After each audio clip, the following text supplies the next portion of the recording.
반갑습니다. 김정욱 교수님, 네, 안녕하십니까? 안녕하세요. 오늘 김정욱 교수님 특별 강연에 앞서 잠시 교수님의 이력을 먼저 말씀드리겠습니다.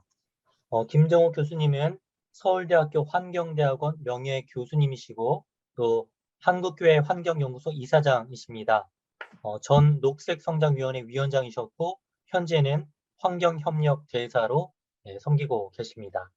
오늘 많은 식구들을 위해서 특별 강연을 해주시겠습니다. 부탁드리겠습니다. 네, 고맙습니다. 불러주셔가지고. 그럼 새해 복 많이 받으시고요. 그리고 오늘, 새해이기 때문에 우리나라 좀 어려운 일도 많고 복잡한 일도 많지만은 좀 희망적인 메시지를 좀 전해드리겠습니다. 그리고 많이 들어주셔서 고맙고요. 또 제가 제안하는 일에 많은 좀 동참이 있기를 제가 바라겠습니다. 제가 PPT 자료를 준비했으니까 그거를 가지고 제가 말씀을 드리겠습니다. 그래서 우리 지금 인류가 풀어야 할 가장 중요한 숙제라고 이렇게 보고 있는데, 지금 우리나라에서는 그렇게 대통령 선거하면서도 별로 이게 이슈가 부각이 안 되고 있죠. 그래서 이 문제를 조금 말씀을 드리고, 그리고 우리가 그리스도인들이 해야 될 일이 뭔가, 그거를 좀 희망적인 관점에 좀 말씀드리려고 합니다. 지금 코로나 때문에 다들 힘들지요. 그런데 이 코로나 같은 인수공통 감염병이 지난 반세기 동안에 기후변화가 세지면서 한 80여 가지가 돌았어요. 그래서 에이즈, 사르스, 메르스, 뭐 구제역 조류독감 이런 것들입니다. 그래서 지금 코로나만 하더라도 이것 때문에 지금 죽은 사람이 전 세계에 뭐 550만 명이 지금 넘는데 우리나라는 5,500명이 넘고요. 그런데 이것보다 앞으로 훨씬 더 큰 문제가 닥치는 게 기후재앙입니다. 그래서 제가 이 코로나를 보면서 성경 말씀, 신명기 말씀이 올라섭니다. 신명기 28장을 보면 이런 말이 나옵니다. 내가 만일 내 하나님 여호와의 말씀을 순종치 아니하면 이 율법책에 기록하지 않은 모든 질병과 모든 재앙을 내가 멸망해가지 내리실 것이니, 이걸 보고 참 성경이 대단한 걸 느꼈습니다. 지금 보면 바이러스가 우리가 알고 있는 게 한 800만 종이 되고 곰팡이가 600만 종이 되거든요. 그래서 우리의 여기서 내릴 수 있는 질병이라는 건 무궁무진합니다. 그래서 이 기후변화가 일어나면서 이 질병이 확 지금 늘어나고 있습니다. 근데 이 질병이 그게 다가 아니고 기후재난이 닥치면 이보다 훨씬 더 큰 재난이 옵니다. 이거는 뭐 아마 인류 멸망까지도 우리가 예측하고 있는데요. 그런데 이 기후재난이라는 게 지난 반세기 동안에 건수가 10배 이상 늘었고 피해액은 20배 이상 늘었습니다. 근데 이게 지금 그대로 지나가게 되면 지금 시베리아 동토에는 엄청나게 많은 양의 메탄가스가 지금 얼어가 있는데 그것이 한번 녹아 분출돼 나온다든지 하면 기후변화는 걷잡을 수 없이 변합니다. 우리가 통제를 할 수가 없습니다. 그때는 뭐 전 생물이 95%가 멸종할 것 같다 이런 이야기도 나오고 있고요. 물론 인류는 뭐 멸망할 걸로 보고 있습니다. 성경에 이런 말씀이 있습니다. 계시록 16장 8절에 보면 넷째 천사가 대접을 쏟으니 사람들이 불로 태워가지고 재난을 당하더라 하는 이런 말씀이 있습니다. 그리고 기후변화가 오면서 다른 환경 문제도 많이 생깁니다. 지금 사막화가 지금 엄청 빨리 속도로 일어나고 있는데 안타깝게도 지도를 들여다보면 전 육지의 3분의 1이 사막 아니면 황무지입니다. 이 사막은 지금 대부분이 다 사람이 만든 사막입니다. 인위적으로 만든 사막. 그리고 지금은 우리 한반도의 1.5배 땅이 해마다 사막으로 변하고 있어가지고 남한의 100배가 되는 땅이 지금 사막의 위험에 처해 있습니다. 계시록 8장 6절 말씀 생각납니다. 첫째 천사가 나팔을 부니 땅의 3분의 1이 타버리더라. 지금 기후변화 일어나면서 해수면이 계속 올라가고 있죠. 해수면이 올라가면서 지금 바다에 잠기가 없어질 나라들이 지금 나타나고 있습니다. 투발루, 키리바티 이런 나라들, 그리고 몰디브 이런 나라들, 그리고 가장 좀 큰 피해를 받는 나라가 사실은 방글라데시입니다. 방글라데시 지도를 보면 알겠지만은 이 나라가 뭐 산이 하나도 없는 나라, 전부 다 평지입니다, 평지. 그래서 해마다 비가 와가지고 국토의 4분의 3이 물에 잠기고요. 수천만 명의 인구가 이제 해마다 물에 들어갔다가 나왔다 갔다 나왔다 이렇게 하면서 살고 있습니다. 지금 물 오염이 심각해가지고 물 마시고 죽는 사람이 매년 500만 명. 코로나보다 훨씬 많이 죽죠. 코로나는 2년 동안에 550만 명인데 이거는 뭐 매년 500만 명이 물 마시고 죽어나갑니다. 지금. 계시록 8장 10절. 셋째 천사가 나팔을 부니 물이 선물이 되므로 많은 사람이 죽더라. 이런 말이 있습니다. 성경에. 물이라는 것은 하나님이 생명을 살리려고 주신 물인데 지금은 그냥 물 마시면 죽게 됐으니까 이건 보통 일이 아니죠. 그리고 대기 오염 때문에 죽는 사람이 또 해마다 700만 명이 넘습니다. 700만 명이. 계시록 8장 12절. 넷째 천사가 나팔을 부니 낮에 3분의 1은 비추임이 없고 밤도 그러하더라. 지금 하늘이 막 흐려가지고 이 미세먼지 또 대기 오염 마시고 이렇게 많이 죽습니다. 공기라는 것도 성경에 보면 하나님이 사람에게 생명을 주려고 이렇게 만든 게 공기인데 지금은 그냥 마시면 사람 죽게 됐으니까 이것도 보통 일이 아니죠.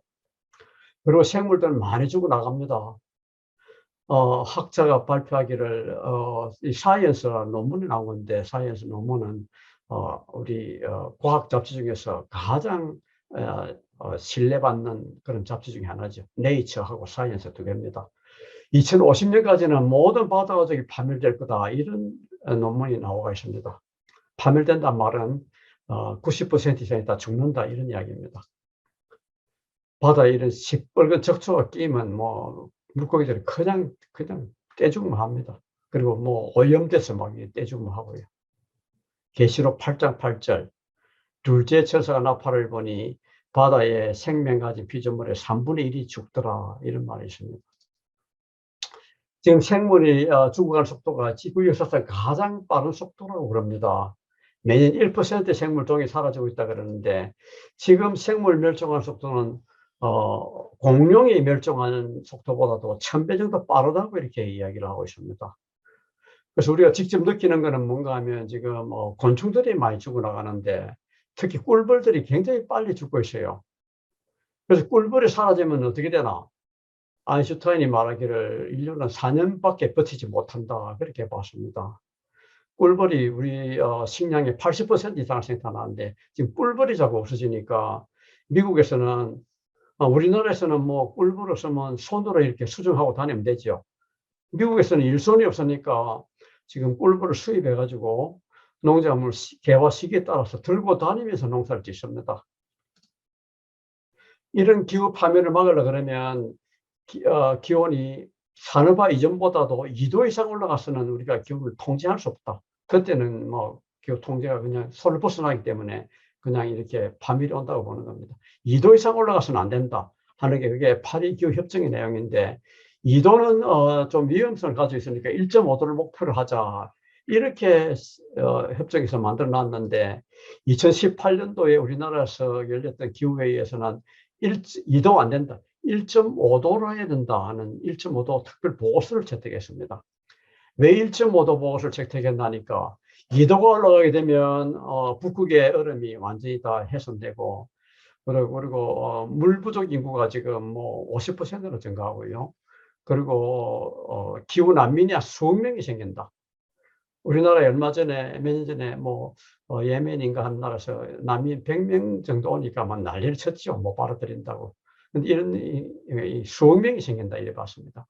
그리고 산호초가 완전히 소멸된다고 봤는데 산호초는 해양 생물의 4분의 1이 산호초에 삽니다. 그게 완전히 사라진다 이래 봤습니다. 그래서 1.5도로 해야 된다. 이렇게 지금 결론을 지은 겁니다. 왜 이런 일이 벌어졌나?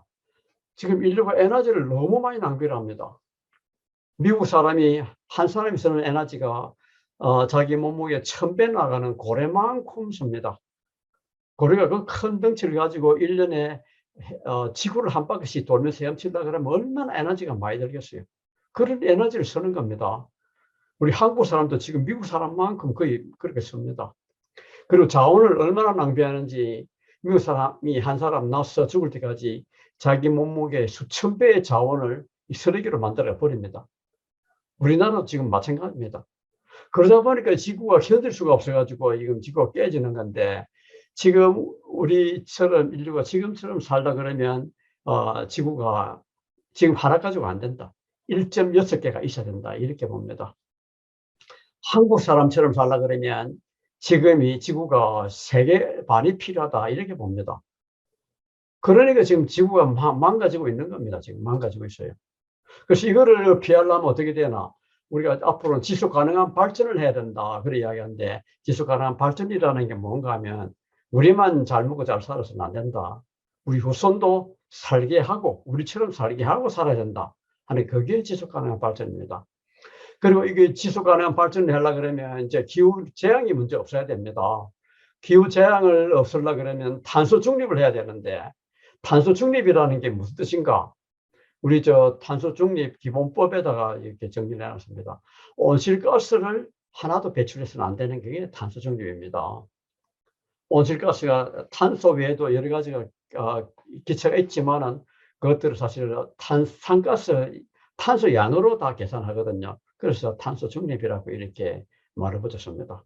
그래서 앞으로 탄소 중립이 우리가 인류가 살아남을 가장 중요한 숙제다. 인류의 과제다. 이렇게 지금 이야기를 하고 있습니다. 이런 기후위기를 극복하기 위해서는 우리가 지금 해야 될 것, 제가 세 가지를 정리를 했는데, 왜 이렇게 세 가지를 정리를 했나니까, 이번에 코로나가 돌면서 세계 80여 개국이 수출을 중단했습니다. 뭐를 중단했나? 그 중에 40여 개 나라는 식량 수출을 중단했는데, 그것도 식량을 생산을 가장 많이 하는 나라들이 그랬습니다. 그래서 또 그것뿐만 아니죠. 지금 에너지도 지금 더 식량같이 이게 무기화됩니다. 지구가 살기 어렵게, 세상이 살기 어렵게 되면 이번에 러시아가 유럽에다가 가스 안 보낸다 하는 이야기 다 들으셨지요.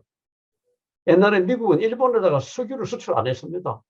그랬더만 일본이 난동을 부려가지고 지금 태평양 전쟁을 일으킨 겁니다. 이렇게 됩니다. 그래서 우리는 앞으로 어떤 일이 있더라도 지속 가능한 사회가 되려면 식량을 자립해야 됩니다. 자립하도록 해야 됩니다. 그리고 에너지. 우리가 뭐 지금도 보십시오. 에너지는 있어도 수출 못하는 나라가 있고 돈을 주고도 못 사는 나라 지금도 있습니다. 그런 게 반드시 올 수가 있습니다. 그래서 에너지 우리 자립해야 됩니다. 그리고 최근에 보면 뭐 홍수, 태풍 이런 게 지금 뭐 그전에 볼 수 없던 그런 엄청난 홍수나 태풍이 오고 있죠. 이런 기후 재난에 안전하게 적응할 수 있는 이런 나라를 만들어야 됩니다. 그래야 우리가 앞으로 뭐 적어도 무슨 일이 있더라도 우리가 먹고는 살 수 있고 밥은 먹고 살 수 있고 또 무슨 일이 있더라도 우리가 재난 당하지 않고 안전하게 살 수 있고 그리고 기후위기 대응하고 미세먼지를 문명 생활을 하려고 그러면 에너지 자립해야 됩니다. 이 세 가지를 반드시 앞으로 우리 달성해야 됩니다. 식량 자립을 해야 된다 그러는데 지금 그 도표를 보면 세계 강대국가 치고 식량 자립 안 한 나라가 없습니다. 일본하고 대한민국 빼고는. 보십시오. 여기 보면 덴마크가 지금 식량을 자립을 했는데 70년대까지는 식량 자급률이 30%밖에 안 됐거든요. 지금 자립하고 식량 수출합니다. 큐바가 소련이 멸망하고 난 뒤에 소련이 석유를 안 주니까 식량을 공급 못 했어요. 엄청 고통받았습니다. 지금은 석유 없어도 먹고 살 수 있도록 그렇게 나라를 만들어 놨습니다. 소련이 망하고 난 뒤에 북한도 그냥 석유 안 주니까 식량을 생산을 못 해가지고 많은 사람이 굶어 죽었지요. 우리도 이런 일이 언제든지 올 수 있습니다. 그 식량 자립을 해야 됩니다. 그런데 우리가 70년대 이래로 농지 면적이 70%로 줄었는데 곡물 자급률은 20%대로 떨어졌습니다. 이거는 지금 있는 농지에서 농사를 제대로 못 짓는다는 거거든요. 앞으로 농사 잘 지을 수 있도록 규모 있게 지을 수 있도록 이렇게 해야 됩니다. 축산을 만회하는 것도 지금 식량 자립에 큰 제약이 됩니다. 축산을 만회가 축산이 온실가스의 거의 20%를 내고 있어요. 전 세계적으로 보면. 그리고 이번에 코로나가 돌고 인수 공통병이 공통전염 감염병이 많이 돌았잖아. 이것도 축산이 너무 많이 되고 있는데 그게 이유가 있습니다. 축산을 많이 하면서 그렇게 깊은 생태계를 다 파헤쳐 가지고 동물 농장을 하다 보니까 이게 깊은 생태계에 있던 병들이 동물에게 오고 동물에 있던 게 사람에 오고 이게 이런 일이 벌어진 거거든요. 그래서 고기를 좀 적게 먹어야 됩니다. 고기를 너무 많이 먹다 보니까 이런 일이 벌어진 겁니다. 고기만 먹는 짐승들은 보면 찾아보시면 송곳니밖에 없지요. 아그 보세요. 송곳니밖에 없습니다. 고기 먹는 짐승은. 풀만 먹는 짐승들은 보면 전부 다 송곳니가 하나도 없어요. 근데 사람은 송곳니가 몇 개인가? 딱 4개 있습니다. 4개.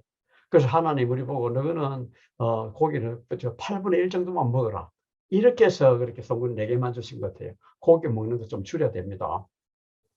그리고 이제 온실가스를 내보내지 않아야 되는데 우리나라는 이명박 박근혜 정부 이래까지 온실가스를 한 번도 줄인 적이 없습니다.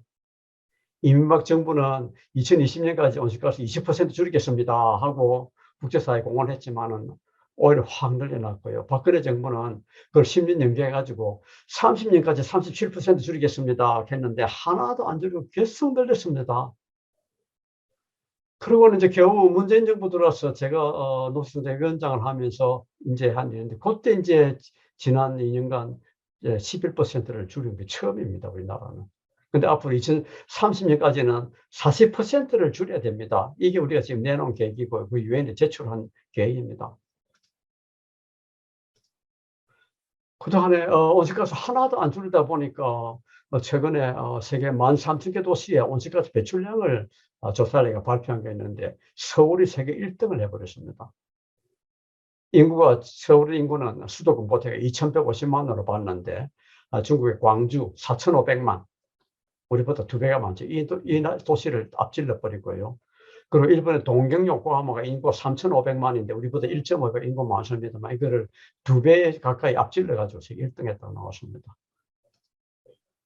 온실가스를 그렇게 많이 내보낸 나라가 미세먼지가 없겠습니까? 미세먼지 때문에 고통 엄청 받았습니다, 우리나라가. 그래서 제가 하루는 인천공항에 새벽에 내리려다 보니까 이게 선이 시커먼 선이 깔려가 있죠. 이게 뭔 선인가? 수평선도 아니고 지평선도 아니고 미세먼지 선입니다. 밑에 보면 건물들이 그대로 다 보였어요. 구름 한 점 없는 날, 바람 한 점 없는 날, 딱 우리나라 하늘을 이렇게 딱 덮고 있는 게 미세먼지 선입니다. 그래서 미세먼지로 인해 일어나는 질병들이 이제 폐암, 폐렴, 심장질환 이런 것들인데 이것 때문에 죽는 인구가 엄청 많습니다. 폐암이 70대까지는 그저 10만 명당 5명 정도가 죽던 게 지금은 7배가 늘어가지고 36명이 죽습니다. 우리나라에서 해마다. 그게 5천만 명 인구를 따지면 이거 얼마 죽나니까 거의 18,000명이 해마다 죽고 있습니다. 이 폐암에 걸려가지고. 제일 많이 죽는 암이죠. 그리고 폐렴으로 죽는 사람이 또 1년에 한 23,000명 정도 되고요. 그리고 심장질환으로 죽는 사람이 또 한 1년에 3만 명 되고. 그래서 이게 미세먼지 공기 때문에 죽는 사람이 엄청 많습니다. 여러분, 코로나 죽는 거는 비교가 안 됩니다. 이 미세먼지는 온실가스가 똑같은 데서 나옵니다. 똑같은 데서.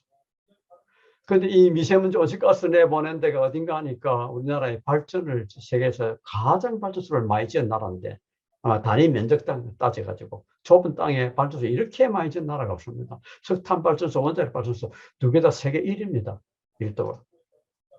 그래서 유린당 우리 전기 사용량을 보면 작은 조그만 나라들은 제외하고요. 제일 큰 나라 중에서 카나다, 미국 다음에 대한민국이 올라가 있습니다. 전기 사용량이. 우리나라 1인당 전기 사용량은 이탈리아, 영국이 2배입니다. 그런데도 불구하고 석탄 발전소, 원자력 발전소 꽉 짓고 있어가지고 문재인 정부 들었을 때까지도 석탄 발전소 7개를 짓고 있고요. 원자력 발전소 5개를 짓고 있습니다. 지금 유럽 나라들은 어떻게 하나? 다 줄이고 있습니다. 줄이고 있습니다. 이렇게 많이 지어가지고 이게 어떻게 탄소 중립을 이렇게 할 수 있나? 유럽은 보면 모든 나라들이 2030년까지는 석탄 발전소를 다 닫기로 지금 계획을 짰습니다. 독일이 2038년으로 했다가 그 2030년으로 앞당기고 했습니다. 그리고 독일은 보면 2050년까지 온실가스를 100% 다 줄이고 전체 다 줄이고 에너지 사용량을 절반으로 줄이겠다.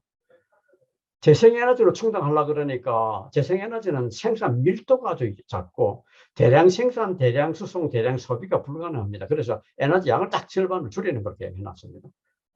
그랬다가 이번에 이제 위기가 닥치니까 이거를 2050년, 2045년으로 앞당기겠다 이렇게 계획을 발표했습니다.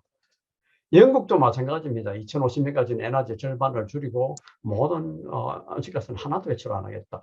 그래서 이 영국하고 독일이 G7 국가 중에서 가장 온실가스를 모범적으로 줄였는데 두 나라가 온실가스 줄이면서 경제가 망했나? 가장 경제가 탄탄한 나라가 이 두 나라입니다. 바로 덴마크는 가장 온실가스 정책을 잘한 나라, 에너지 정책을 잘한 나라로 꼽히고 있는데요. 덴마크는 옛날에는 큰 발전소 몇 개 지어가지고 에너지를 공급했는데 지금 어떻게 하나? 자기 지역에 있는 에너지는 자기가 다 만들어갑니다. 자기 에너지 만들어 하고 있어요. 그러면서 이 나라가 70년대까지는 에너지를 98.5%를 수입했는데, 식량도 70%를 수입을 했는데, 지금은 에너지 완전 자립했습니다. 자기 나라 다 만들어서.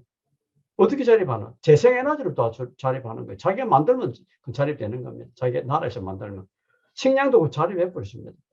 그러면서 옛날에는 에너지 값싸게 수입하고 식량도 막 값싼 거 사다 먹었지요. 그런데 그때는 가장 못 사는 나라였고요. 먹고 살기 힘든 나라였습니다. 지금 어땠나? 세계에서 가장 잘 사는 나라입니다. 에너지 요금 우리 3배, 식품 비용 우리 3배, 에너지가 전기요금 비쌀 때는 우리 4배까지 올라갑니다. 그렇지만 그 돈은 다 자기 나라 국민들 살리는 돈이지 외국에 빠지는 돈이 아니거든요. 그래서 지금 가장 잘 사는 나라 올라섰습니다. 우리나라는 재생에너지 좀 독려하려고 그러니까 지금 지역마다 막 결사 반대 운동이 많이 일어났습니다. 태양광, 풍력 전부 결사 반대 운동이 다 일어났어요. 이렇게 막 반대합니다. 아예 막 결사 반대를 접어져 놨습니다. 여러분, 에너지는 자기가 쓰는 에너지는 자기가 책임지니까 당연한 일입니다. 자기는 가만히 놀고 변두리 힘없는 사람 희생시키고 쓰겠다는 그거는 성경적이 아닙니다. 약자를 희생시키고 자기만 잘 살겠다는 건 정의롭지 않습니다. 우리 하나님 만든 세상에서 우리가 참 멋지게 살아야죠. 그렇지만은 못 사는 사람이 희생시키고 자기 잘 사는 것, 그거는 성경적이 아닙니다. 그리고 어떤 에너지는 보면 후손들에게 짐을 다 떠넘겨가지고 우리도 감당 못하는 걸 후손에게 다 감당하도록 느끼는 것, 이것도 성경적이 아닙니다, 여러분. 자기가 쓰는 에너지 자기가 책임져야 되는 겁니다. 자기가 못 만들면 그 비용을 자기가 부담해야 되는 겁니다. 그러면서 우리가 탄소 중립하자 그러니까 원자력 해야 된다는 이런 얘기가 많이 나와서 제가 좀 짚고 넘어가겠는데, 우리는 앞으로 10년 안에 온실가스를 40%를 줄여야 됩니다. 원자력 발전소 하나 짓는데 10년 걸립니다. 이거 10년 짓는 동안에 돈도 엄청 들어요. 하나 짓는데 6조 원씩 이상 듭니다. 그 10년 짓는 동안에 온실가스가 줄어드나? 하나도 안 줄어듭니다. 미세먼지 줄어드나? 하나도 안 줄어듭니다. 그리고 발전 짓기만 하면 전기가 오나? 지금 또 송전탑, 송전선을 건설해야 됩니다. 지금도 현재도 송전탑, 송전 때문에 막 지역 주민들이 반대 데모를 하고 밀양에서는 막 사람들이 자살해주고 이런 일이 벌어지지 않습니까? 그리고 이거에 우리는 이 폐기물을 처리할 지금 방도가 하나도 없습니다, 여러분. 이게 뭐 몇 년도 돈 모아놓는다고 처리할 때가 있는 우리나라에 처리할 때는 없다고 봅니다. 이런 거를 후세 넘기는 거, 이거는 정의롭지 못합니다. 그래서 이유는 독일, 영국뿐만 아니라 이제 모든 나라들이 2050년까지는 탄소 중립을 하겠다고 이랬다 선언해 놨는데, 그렇게 한 이유가 제일 문제죠. 그리고는 이제 전 세계 지금 136개국이 동참하기로 했는데, 우리나라도 여기 이제 동참하기로 했죠. 그리고 우리나라가 유엔에 그 서류를 제출한 거는 세계 14번째로 제출했습니다. 지금 우리 교회가 사회에 너무 신망이 없습니다. 코로나 전만 하더라도 교회를 신뢰한다는 사람은 교회 다니는 사람만 그렇고, 뭐 보통 절반이 이제 신뢰하지 않는다 그러는데, 코로나 딱 거치고 나니까 뭐 관심 없던 사람들까지 전부 다 이제는 예수제들 못 믿겠다고 다 돌아섰습니다. 이 교회가 앞으로 정신 차려야 됩니다. 교회는 정말로 세상하고 좀 달라야 되는데, 세상 흐름을 거스르는 생명력을 보여야 됩니다. 죽은 물고기, 살아있는 물고기는 딱 보면 표가 나는데, 죽은 물고기는 물길 따라 흘러갑니다. 살아있는 물고기는 항상 물길을 거슬러 봅니다. 살아있는 교회, 세상 흐름을 거스르는 생명력을 보여야 됩니다. 그래서 우리가 교회가 그리스도인들이 해야 될 일은 참 많이 있습니다. 우리는 흩어지는 운동해야 되고, 흩어지가 농촌 지역의 사회를 특히 잘 살려야 되고요. 그리고 농촌이 도시화가 서로 협동하도록 해야 되고, 그리고 지역의 창조지수 보존하는 일들을 해야 됩니다. 우리가 할 수 있는 일은 굉장히 많은데 그중에 저 선한 것들 찾아보시면 되겠고요. 특히 요새 녹색교회 운동을 하고 있는데 녹색교회 운동이 뭔가 하니까 여러 교회들이 녹색 운동을 하면서 교회 운동을 하면서 연합해 가지고 서로 정보를 주고받고 또 교회가 힘을 합쳐서 할 길을 합니다. 그래서 교회가 자기 스스로 이제 자기 스스로 에너지를 만들기 위해서 이렇게 태양광도 달고 있고요. 또 에너지 절약하기 위해서 절전소로 하는 거를 이렇게 개념을 도입해 가지고 우린 전기 얼마 줄인다 이런 거를 계획을 발표하고 이렇게 합니다. 그래서 이 녹색교회에 들어가면 이런 팻말도 주고요. 그래서 서로 잘하게 합니다. 거기 사는 인들 중에 하나가 몽골 사막에다가 지금 원청의 숲을 만드는 건데 몽골 사막에서 우리나라에 황사가 막 날라오잖아요. 근데 여기다가 이렇게 이게 모자 쓴 사람 이게 접니다. 이게 제 집 사람이고요. 그 여기다 나무도 심고 이렇게 이제 에너지도 좀 필요하니까 태양광하고 풍력을 써가지고 에너지 좀 쓰도록 해놨습니다. 인물 주는 것도 접니다. 그래가지고 이게 처음에 할 때는 저게 언제 정말 숲이 되겠나 그랬는데 지금 10년 지나고 나니까 어떤가 한번 보십시오. 이렇게 변했습니다. 이렇게 완전히 변했죠. 완전히 변했죠. 그리고 이 열매나는 거 이걸 열매를 팔아가지고 수입도 되고요. 그리고 또 주스도 만들어가 팔고 그래가지고 올리고 있습니다. 우리는 탄소 중립을 앞으로 30년 안에 해야 되는데 유럽은 지난 30년간 해왔고 앞으로 30년에 완성하겠다 그랬습니다. 대한민국 지난 30년 하나도 한 게 없는데 앞으로 3년 안에 완공해야 됩니다. 완성해야 됩니다. 이거 너무 어려운 거지요. 그렇지만 대한민국은 세계에 참 기적적인 것을 많이 보여왔습니다. 대한민국 지난 30년 안에 완성한 것들 한번 보십시오. 뭘 했나? 우리 한 게. 탄소 중립에 대해서 우리가 국민 의견을 조사를 해보니까 우리 국민 90% 이상이 다 듣고 안다 그래요.